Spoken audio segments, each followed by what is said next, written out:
notre paysage hexagonal.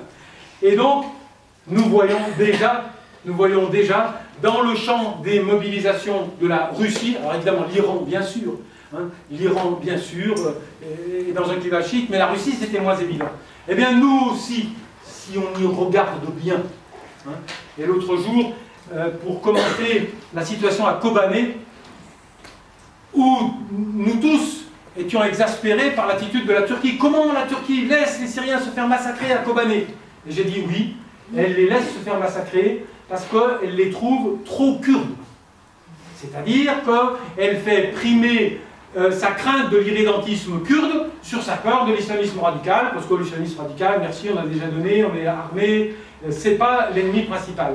Et j'ai dit, bah oui, c'est salaud, c'est pas bon, mais nous, si nous avons laissé des dizaines de milliers de Syriens se faire assassiner à Homs, à Hama ou à Alep, ou à Dara, du début, mais Dara c'était relativement rapide, mais si nous sommes restés totalement immobiles devant Homs, c'est parce que ces Syriens qui mouraient étaient trop musulmans, ou pas assez laïcs, dites-le comme vous voulez, mais très vite la variable confessionnelle, le poison de la variable confessionnelle est venu retirer la confiance que nous avions dans la dynamique libératoire du peuple syrien, et nous avons commencé, oui mais les chrétiens, oui mais, et on écoutait sœur Agnès Marie de la Croix, et la suspicion s'est instillée et est arrivée à ce degré qu'elle nous a empêchés de nous mobiliser efficacement pour la population.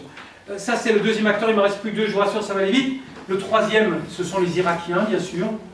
Quand j'auto-analyse ma capacité d'expertise de la crise syrienne, je me donne un mauvais point. Je dis, Burga, tu étais tellement concentré sur la crise syrienne que tu as oublié de regarder l'Irak. Nous avons tous oublié de regarder l'Irak pendant la crise syrienne. Nous n'avons pas pris la mesure de la rapidité, de la brutalité, de la dégradation ou des contre-performances du régime d'El-Maliki. Moi j'avais des amis irakiens, je suis allé en Irak à plusieurs reprises, on me disait des trucs, oui, lutte contre Al-Qaïda, il faut les aider, les pauvres, etc. J'avais pas bien compris que Al-Qaïda, comme je vous le suggérais tout à l'heure, avait déjà établi une relation avec une composante entière de la population irakienne, les sunnites, qui faisait qu'elle n'était plus un mouvement marginal, et que donc le gouvernement, quand il tapait sur Al-Qaïda, c'était pas le gouvernement d'un état de droit, mais c'était des milices chiites soutenues par l'Iran qui cassaient du sunnite. Et ça, on ne l'a pas vu suffisamment, et lorsque l'armée dite irakienne s'est effondrée devant la poussée de Daesh en juin, on est resté comme ça, dire « Ah, ça nous avait échappé ». Et pourtant, c'était un élément essentiel. Donc ceux qui sortent de cette filière-là, ils sortent d'une filière qui est la violence du régime de Saddam Hussein. Ils ont vécu la violence de Saddam Hussein. Ensuite, ils ont vécu la violence de l'irruption américaine. Et on oublie à quel point cette irruption américaine a été d'une barbarie infinie. On a oublié Fallujah. L'autre jour, je me lâche des fois sur ma page, et j'ai mis une vidéo où un mercenaire de Blackwater, donc ces agences, les Américains ont privatisé la répression contre les sunnites irakiens pendant l'invasion, se vantait d'avoir tué 100 personnes en une seule journée. 100! C'est bon, hein? Un sniper, et on voit la vidéo. Ils se vantent d'avoir abattu 100 personnes. Et ce n'est pas des combattants. Ils tirent sur un boulevard, boum, boum, boum. Vous pouvez retrouver cette vidéo. Donc, ceux qui nous sortent sous le nez maintenant avec ce coefficient de radicalité, n'oubliez pas qu'ils ont vécu aussi dans le silence. Et puis dans une configuration très paradoxale, parce que la violence s'est déversée principalement contre les sunnites. Les chiites, il faut bien reconnaître, ils regardaient. Ils n'allaient pas trop protester. Il y en a eu, parce qu'il y a quand même un mouvement chiite qui va combattre les Américains, mais globalement, la perception des sunnites, c'était quand ils se faisaient massacrer par les Américains à l'arme lourde ou à l'aviation, sous le regard vaguement compatissant des chiites. Donc il y a eu ça. Ensuite, il y a eu cet épisode, il y a 8 jours, j'ai écouté de vive voix le général Petrus nous expliquer comment il avait fait magistralement pour mobiliser les tribus irakiennes contre Al-Qaïda. Il a réussi. Simplement, 2 ans après, il a dit « Salut, je me tire !» Et il a abandonné tout le monde.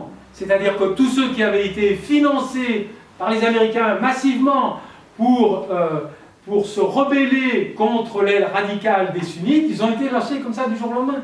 Et qu'est-ce qu'ils ont fait, les tribus, les leaders tribaux? Ils ont fait ce que je vous ai dit tout à l'heure.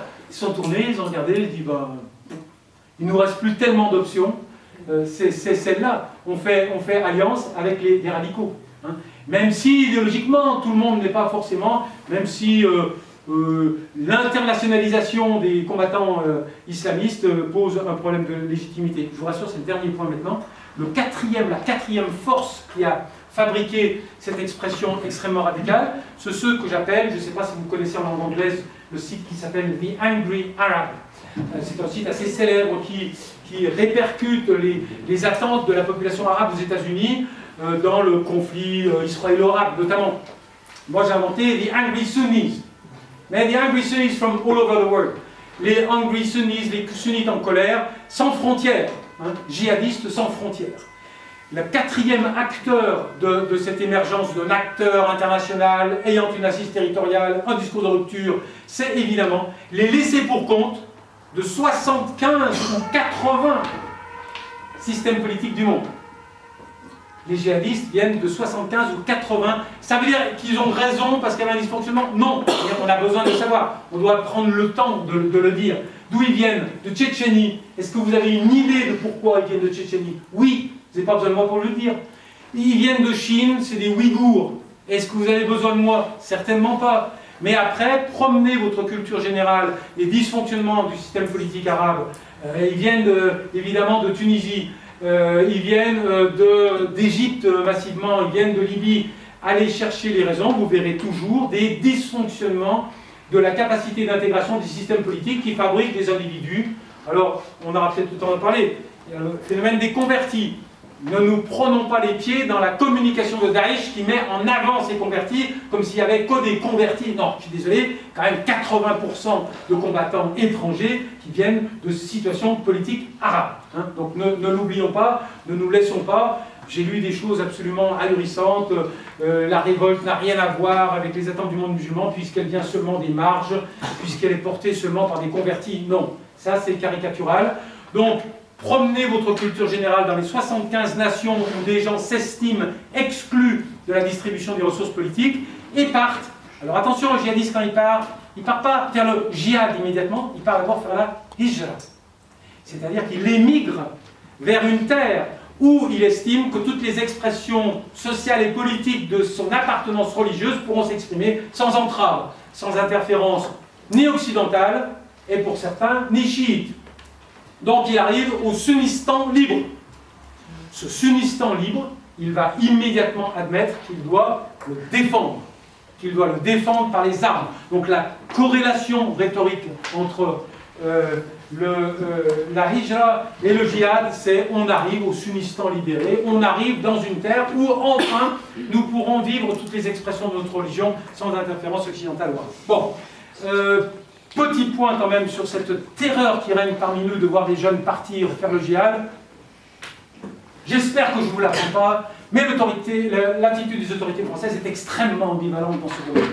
Nous avons les preuves les plus certaines, des témoignages convergents et répétés que les autorités, le pied musulman qui est trop court, ça boite.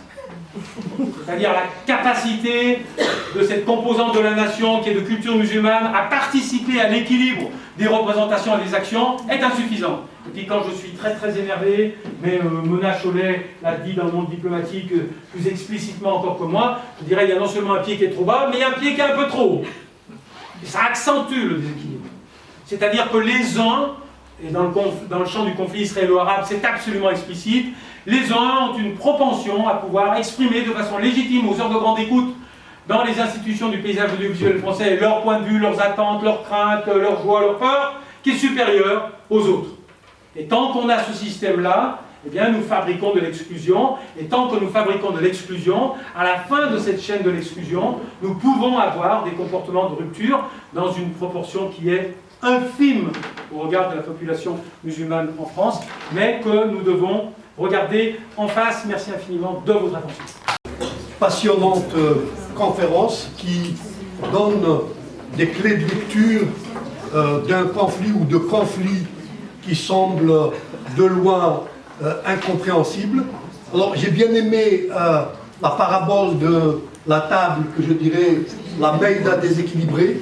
Si je devais donner un nom à ta conférence, je dirais la Maïda déséquilibrée, et qui effectivement produit de la radicalité.